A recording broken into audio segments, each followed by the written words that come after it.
Hello, everyone. David Quigley here again.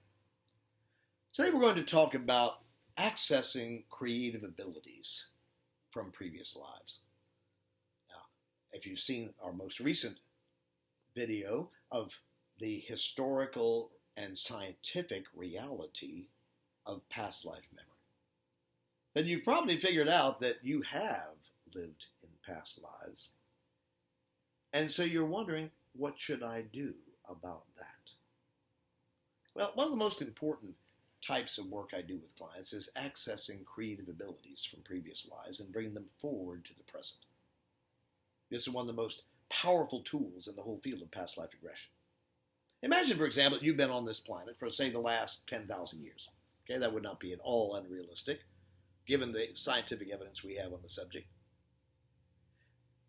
I bet you're wondering if you have maybe done some interesting things and developed some fascinating creative abilities over that 10,000 years. Surely you haven't been just a drunken pig farmer the entire 10,000 years. Surely you've done something useful. Wouldn't it be nice if you could go back and get those creative abilities, that knowledge, and bring it forward to the present to enjoy these creative abilities every day in your present life? Instead of being, say, 20 years old or 50 years old, you could be 2,000 years old in terms of the abilities you have to bring to your life and to your world. That's the challenge we're going to talk about today. How do we bring these abilities forward? But first, let me explain that for most past life regression therapists, this would be very unfamiliar territory. Ever since the days of Edith Fiore, the typical past life regression therapist has been there to free you of your past lives, to free you of their influence, to get them away from your present life. Okay, we go back and we saw that in the past life you were burned at the stake or you drowned in some horrible disaster, and now we can let that go and release that, and now you are free to live in the present. People often say to me, David, why should I go back to past lives? Because, shouldn't I be here in the present to enjoy the present? Well, yes. So let's go back and let's free you from past life trauma, fear, pain, so you can be more fully in the present. That is the theory of past life regression for most of the last 50 years. However, the very idea that we can go back and free you of past lives and release you from the pain and trauma, while it's a valuable one, completely misses that there may be some wonderful things you've got in past lives, gifts, abilities, creative powers, that we ought to be bringing forward into the present, rather than simply leaving there in the dustbin of your history. That's what I recommend to my clients. And I call it the elixir of immortality technique, where we literally bring forward the abilities, the knowledge, the wisdom, the experiences from your past and merge them with your present. So, for example, the next time you need to exercise leadership, or the next time you need to manifest your ability as a dancer or musician or poet, you don't have to go into trance and say, okay, let me go deep down into a past life where I had those abilities. No, you can call them instantaneously through the use of the elixir technique. People over the years have often commented on how creative I am. Yes, okay, I'm a concert musician. I'm a skilled dancer. Somebody said I ought to be on Dancing with the Stars. I'm also have a great comedy style. I'm a poet. I'm a songwriter, blah, blah, blah. Well, I'm not any more creative than you are.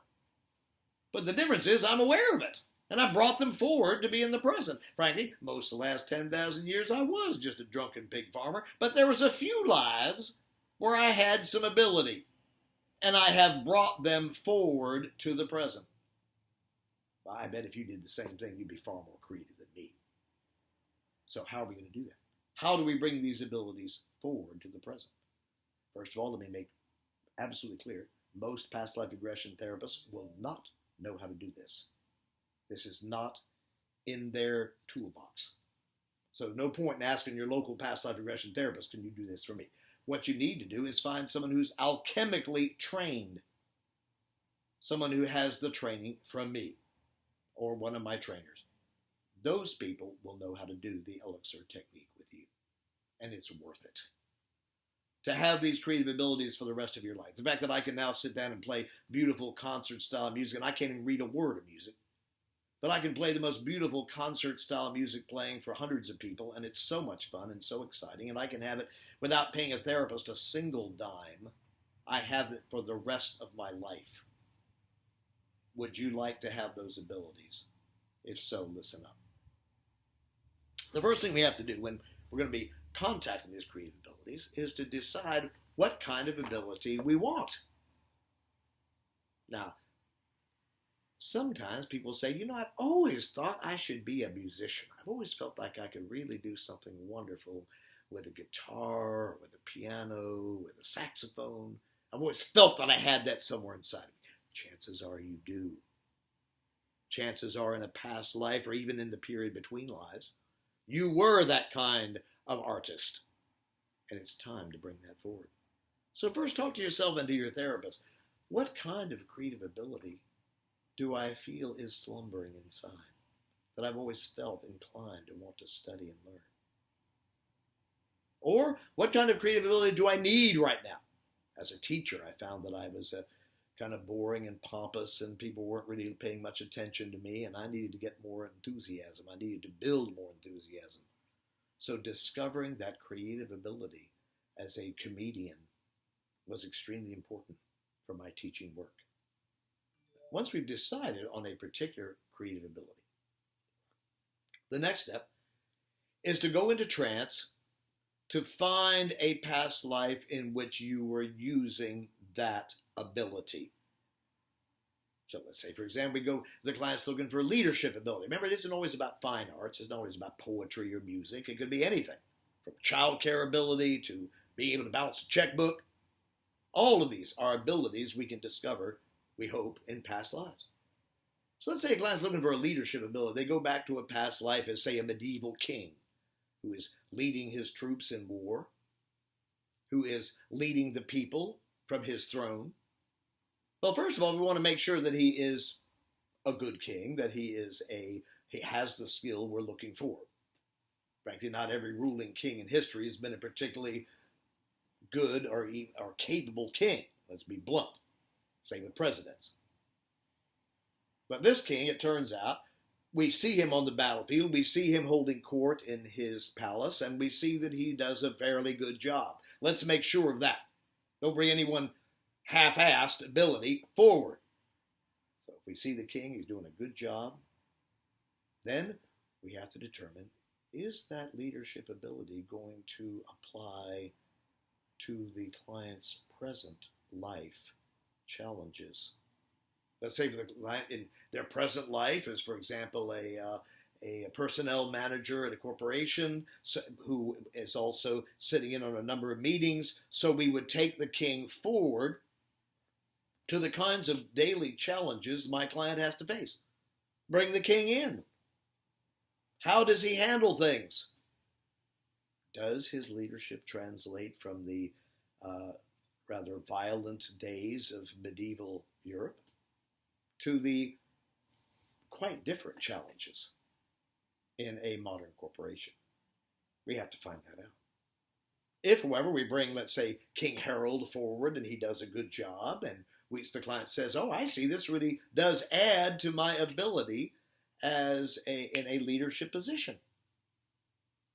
So the next step then, now that we know that it worked then, that it works now, the third step is to examine King Harold's life. We're looking for two things. Was there any traumas connected to his leadership that need to be cleared?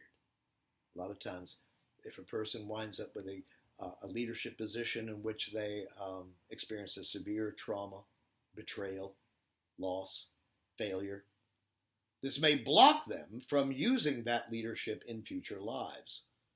If you screwed up that badly once, or felt so horribly traumatized when you tried to be a leader, many people will shut this down. So we need to see, are there any traumas specifically connected to leadership that could have shut King Harold down? If so, we have to rescue that king from these traumatic situations. Many times our creativity is blocked because of past traumas. Let me give you an example. Here's a client who was trying hard to become a successful hypnotherapist, but was having a hard time putting it out there that they were offering healing work. Then we go back to a past life. We discover that he was a very famous physician at the Sorbonne in Paris, one of the most ancient of medical institutions in the world. And although he had a great deal of pride in his abilities as both a physician and a teacher of medicine, he found himself completely powerless when the bubonic plague swept through Paris in the mid-1300s. He simply had no tools to address this disease, felt completely helpless and hopeless as his patients, his students, and finally his own son died of the plague. Of course, he determined then, what's the point of being a healer? I don't know what I'm talking about. I'm a complete fake. I'm a complete baloney. I don't know nothing. Well, we had to go back and rescue that physician. We had to explain to him that there was no way that the medicine that you were studying and teaching could possibly have addressed something as deadly as bubonic plague. There was simply no understanding back in those days of the germ theory of disease. There was no way that you could have known the answers. And we reassured this physician that no one in Europe at that time would have known what to do any better than you. So in giving this, and of course we let the physician weep his pain and his loss at his son's death, begging his son's forgiveness that I didn't have what you needed. We then explained to this physician from a past life that if we come forward to the present, we're going to be learning a lot more effective tools to help clients with the kinds of issues and illnesses with which we as hypnotherapists can assist them. But I also pointed out that when we come forward as a hypnotherapist into the 21st century, you don't have to be responsible solely for the health and survival of your patients, because there are, thank God, medical doctors with training and ability in these areas. There are holistic practitioners and other therapists, nutritionists that can assist us, so you don't have to do this by yourself. Instead, as a hypnotherapist, you'll be working in the field of adjunctive therapy in assisting clients in overcoming their conditions, so you will never be solely responsible again for these kind of devastating diseases. With these words of reassurance, the French physician was ready to forgive himself for not knowing what to do, and ready to step forward to the present, bringing his enthusiasm and knowledge of medicine forward to the present to share with my client and my student and his future clients as a hypnotherapist. This is what I mean by examining what traumas connected to this creativity might we need to clear. Now, everybody's past life, of course, will have some traumas in it. I mean, after all, this is the earth plane we're exploring. Traumas like the death of a son may not be in any way connected to creative ability, but if it is, as it was in this case, the death of the physician's son was what stopped him from being a doctor. Then we need to go back and rescue the past life self from those experiences. Now, a second problem comes up, which is a little more difficult. If this past life self is a bad person, is excited about, not just about leadership on the battlefield, but loves raping, pillaging, taking prisoners, imprisoning, raping, pillaging, robbing, destroying, if this is what they're attracted to, if this is what they want. Clearly we don't want to bring that forward to the present, unless, of course, they're going to be a congressman or president of the Republican Party, in which case, of course, that sort of background is ideal. But for the rest of us, we would not want to bring that kind of thing forward to the present. Raping, pillaging, imprisonment, enslavement, we don't want that. So what we have to examine at that point is this king willing to let go of those rewards? I know, Prince Harold, you're accustomed to taking some prisoners, some concubines, torturing the prisoners, etc., etc. Do you still want to do that? Is that important to you? And if it is, we may not be able to bring it forward at all. But many times the past life self, well, that was just back then. I can let go of that. That's not important. Leadership is what's important. Helping the people is what's important. You see, a lot of the terrible things we've done in past lives was simply because of the upbringing and she might say, the philosophical underpinnings of the culture we live in. And so it could easily be, for example, that the king could look at those ugly situations and say, I'm just glad to let that go. I'm glad I don't have to be that kind of tyrant. But if they are attached to their tyranny, we cannot bring them forward to the present. So that's why we have to check two things. Number one, is there traumas? And if so, we can heal those. Number two, are there overt acts? Is there attachment to evil procedures, in which case we may not be able to bring them forward to the present. But if we do, we need to establish what's called atonement. That is, things they can do to make it up for the harm that they have caused. That would be a part of what we need to do as well in many past life sessions. Then there's another step. The next step is to have the client actually experience in a kind of mental rehearsal what it feels like to be that creative past life self. For example, let's imagine right now here you are sitting at the piano, and imagine yourself channeling your past life piano player. Let's imagine here you are walking into the boardroom, the meeting room, where we're going to be having a council on a very important subject, and you can bring forward the king. Let's practice doing that.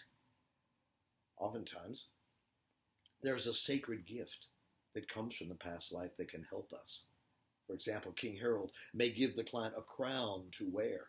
So every time I walk into that boardroom, into that office, that corner office, I remember the crown, place it upon my head, and feel the power of King Harold channeled through me. Another example.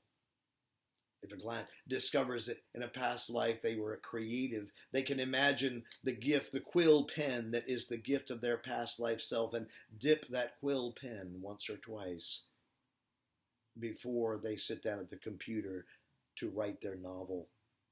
And this symbolic gift starts out the process of that creative ability channeled into the world.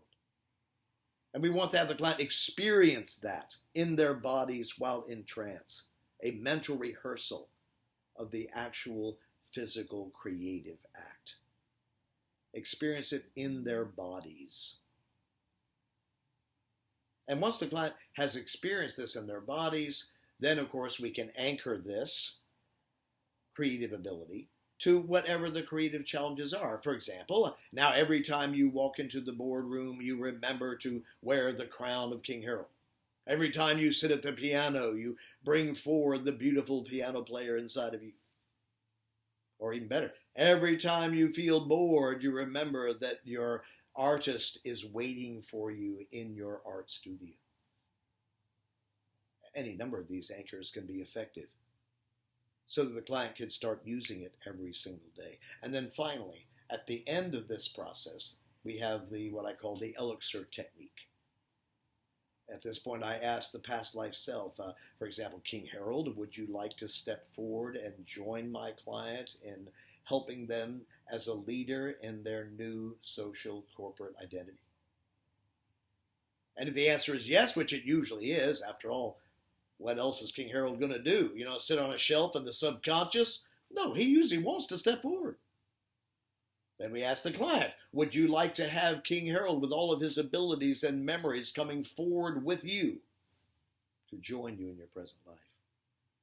If the answer to both of these is yes, I still need to ask the higher self, do you have any objection to the client bringing forward these creative abilities into the present? And if there's no objection, then we say, and now you, my client, and King Harold are coming forward to the present, bringing his crown, bringing his leadership abilities, bringing all of his memories and knowledge forward with you to the year 2017. And so as I count the client out of trance, I'm literally counting King Harold up out of trance with him, giving the client a phenomenal experience. When they first wake up out of trance, they have clear memories of all of King Harold's life. Even start talking different ways or moving in different ways as King Harold is integrated into their bodies. So a single session can be life transforming if we're able to bring one of these powerful past lives forward to the present. And this is the challenge I'd like to present to all of you. What creative ability have you always wanted to bring forward? What creative ability have you always wondered? I wonder if I have something in there about this. I know I've always had this longing to play the saxophone, or do meditation, or work as a surgeon. Think about what ability you'd like to find in a past life.